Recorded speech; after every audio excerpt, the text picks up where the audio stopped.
എന്റെ ദർസിലുള്ളത്. ഇമാമുൽ ഹറമൈനി അൽ ജുവൈനി റളിയല്ലാഹു അൻഹു ആരാണ്?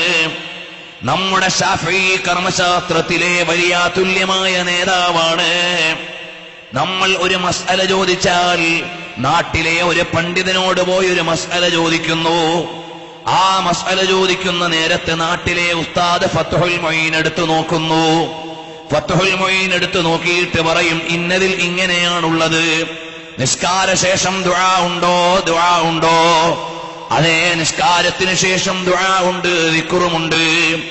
ഇത് ആരെഴുതിയതാണ്? ഫത്ഹുൽ മുഈനിൽ സൈനുദ്ദീൻ മഖ്ദൂം തങ്ങൾ എഴുതിയതാണ്. ഇത് കേൾക്കുമ്പോൾ ഇവിടെയുള്ള പുത്തൻവാദികൾ വിചാരിക്കും, അല്ല, ഈ സുന്നികൾക്ക് മതം പറഞ്ഞു കൊടുത്തത് സൈനുദ്ദീൻ മഖ്ദൂം തങ്ങളാണ്. ഇത് സൈനുദ്ദീൻ മഖ്ദൂം തങ്ങൾ ഉണ്ടാക്കിയതല്ല, ഞങ്ങൾക്ക് മതം പറഞ്ഞു തന്നത് സൈനുദ്ദീൻ മഖ്ദൂം തങ്ങൾ തന്നെയാണ്. പക്ഷേ ഇമാം മഖ്ദൂം തങ്ങൾ സ്വന്തമുണ്ടാക്കിയതല്ല. അതെവിടുന്ന് വന്നതാണെന്നറിയുമോ? അവിടുത്തെ ഉസ്താദായ മക്കയിലെ മുദർരിസായിരുന്ന അതാ ഖാത്തിമത്തുൽ മുഹഖ്ഖിഖീൻ അൽ ഹാഫിൾ ഇബ്നു ഹജർ അൽ ഹൈതമി റളിയല്ലാഹു അൻഹു എഴുതി വെച്ചതാണ്.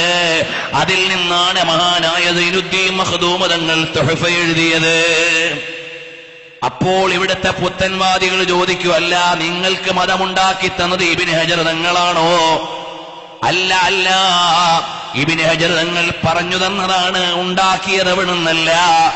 അവിടുന്ന് എഴുതിയ മസ്അലകൾ മുഴുവനും മിൻഹാജ് എന്ന ഗ്രന്ഥത്തിന്റെ വ്യാഖ്യാനമാണ് തുഹഫ. ഈ മിൻഹാജ് എഴുതിയതാരാണ്? അതാ പരിശുദ്ധമായ ജീവിതത്തിന്റെ പര്യായമായ ഇമാമുൻ നവവി റളിയല്ലാഹു അൻഹു എഴുതിയതാണ്. ഇമാം നവവി റളിയല്ലാഹു അൻഹുവിന്റെ ജീവിതമെന്ന് പറഞ്ഞാൽ ഒരു കറാഹത്ത് പോലും വരാത്ത ജീവിതമാണ്. അപ്പോൾ നിങ്ങൾ ചോദിക്കും, ഇമാം നവവിയാണോ നിങ്ങളുടെ മതമുണ്ടാക്കിയത്? റഹിമഹുല്ലാഹ്. അല്ല, അല്ല, ഇമാമുൻ നവവി റഹ്മത്തുള്ളാഹി അലൈഹി അവിടുന്ന് എഴുതിയത് ഇമാം റാഫി റളിയല്ലാഹു അൻഹുവിന്റെ ഗ്രന്ഥത്തിന്റെ വ്യാഖ്യാനമാണ്. അപ്പോൾ ചോദിക്കും, നിങ്ങൾക്ക് മതമുണ്ടാക്കിയത് ഇമാം റാഫിയാണോ? നിൽക്കുന്നില്ല. റാഫി ഇമാം റളിയല്ലാഹു അൻഹു ഗ്രന്ഥം എഴുതുന്നത് ഇമാം ഗസാലി റളിയല്ലാഹു അൻഹുവിന്റെ വജീസ്, അസീസ് തുടങ്ങിയ ഗ്രന്ഥങ്ങളിൽ നിന്നാണ്. അപ്പോൾ നിങ്ങൾ ചോദിക്കും, നിങ്ങൾക്ക് മതമുണ്ടാക്കി തന്നത് ഇമാം ഗസാലിയാണോ റഹ്മത്തുള്ളാഹി അലൈഹി?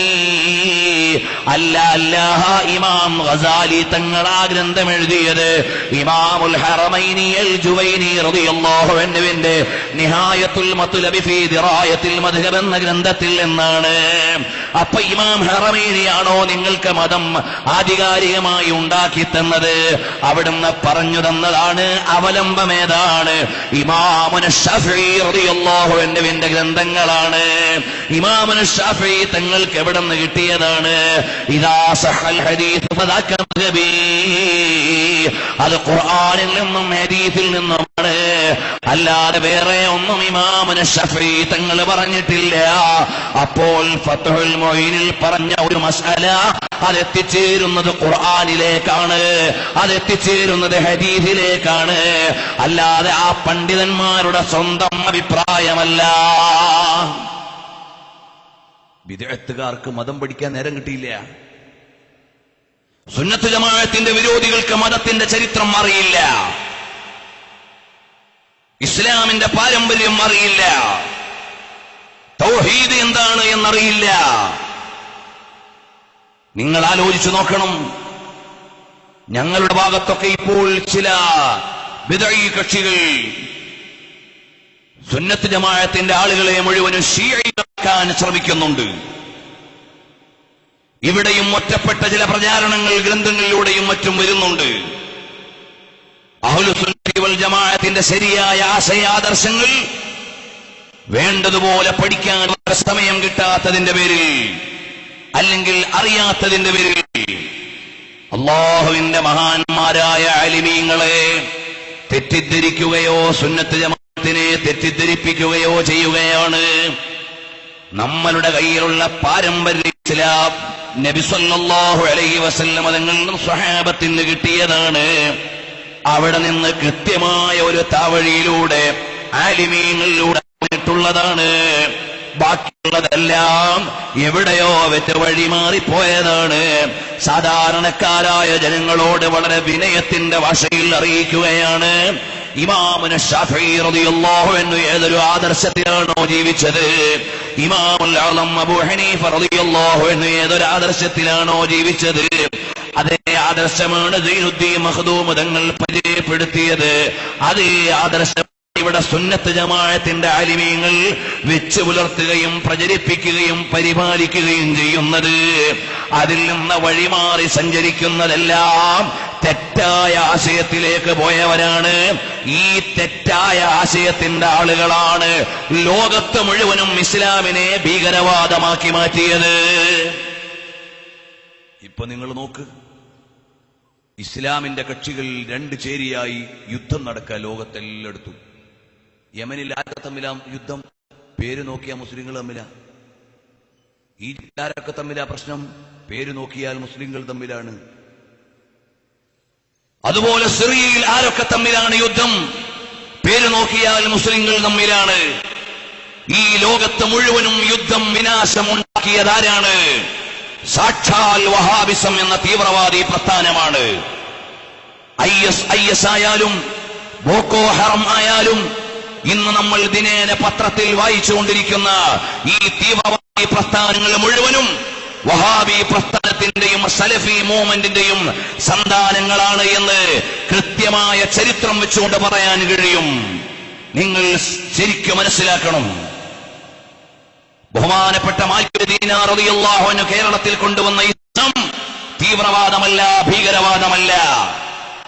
അതേ സമയത്ത് മുഹമ്മദ് ബിൻ അബ്ദുൽ വഹാബ് കൊണ്ടുവരികയും പ്രചരിപ്പിക്കുകയും അയാളുടെ അനുയായികൾ കേരളത്തിൽ കൊണ്ടുവരികയും ചെയ്ത ഇസ്ലാമിന്റെ പേരിൽ അവർ കൊണ്ടുവന്നത് ഭീകരവാദമാണ്, തീവ്രവാദമാണ്. ഇത് നമ്മൾ ഏകപക്ഷീയമായി പറയുന്നതല്ല.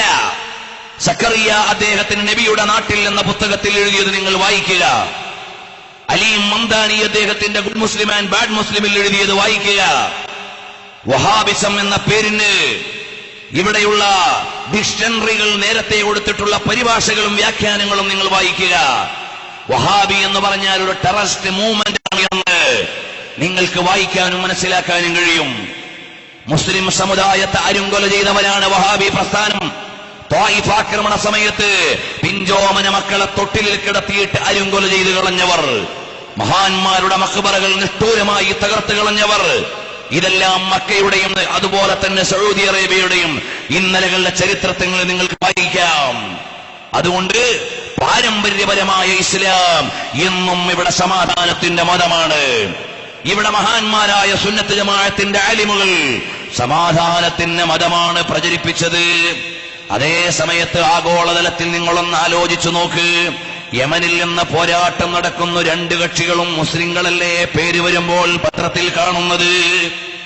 ഇന്നലെ നിങ്ങളെല്ലാവരും ഒരു ന്യൂസ് കണ്ട് ഞെട്ടിയിട്ടുണ്ടാകും. ഇന്നലത്തെ ഹിന്ദു ഡെയിലി ന്യൂസ് പേപ്പറിൽ നിങ്ങൾ നോക്കി കാണാം. ISകാർ 5 ഷീകളെ തീയുടെ മേലെ കെട്ടിത്തൂക്കിയിട്ട് കൊന്നുകളയുന്ന വാർത്ത ഇംഗ്ലീഷ് പത്രം റിപ്പോർട്ട് ചെയ്തു. മറ്റു പല മീഡിയകളും വന്നു. എത്ര ക്രൂരമായ പ്രചരണങ്ങളാണ്! ഇസ്ലാമിനെ തെറ്റിദ്ധരിപ്പിക്കാനുള്ള സാഹചര്യങ്ങളാണ്. അതിന്റെ പിന്നിൽ അമേരിക്ക പോലെയുള്ളവരുടെ ശക്തികൾ പ്രവർത്തിക്കുന്നുണ്ടാകാമെന്ന് വായിക്കാൻ അറിയുന്നവര് തന്നെയാണ് ഞങ്ങൾ.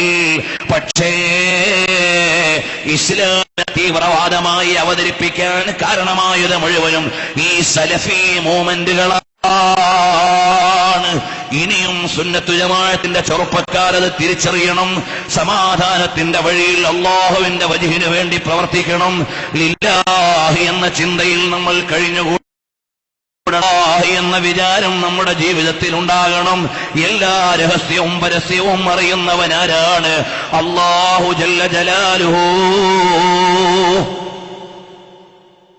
ഈ ISന്റെയും ബോക്കോ ഹറമിന്റെയും തുടങ്ങിയുള്ള തീവ്രവാദി പ്രസ്ഥാനങ്ങളുടെ മുഴുവനും സോഴ്സ് സലഫി മൂവ്മെന്റ് ആണെന്ന് എന്ന ചരിത്രം ഉദ്ധരണികൾ വെച്ചുകൊണ്ട് എറണാകുളത്ത് വെച്ച് ഞാൻ നടത്തിയ പ്രസംഗത്തിന്റെ CD നിങ്ങൾക്ക് ലഭിക്കും. ഈ നഗരിയിൽ